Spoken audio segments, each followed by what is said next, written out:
how to uninstall apps on Samsung Galaxy S26 Ultra. Let's start the video. First of all, go to app library and just click and hold on app. After just click and hold on app, and here showing you remove. So if you want to delete and uninstall app, click on remove. You will see your app is removed. So there is another way of remove and uninstall app. So click on settings app, scroll down and click on apps. After click on apps, click on app, and if you want to uninstall, click on uninstall and click on ok.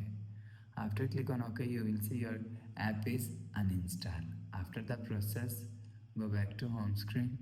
So that's how you can uninstall apps on Samsung Galaxy S26 Ultra.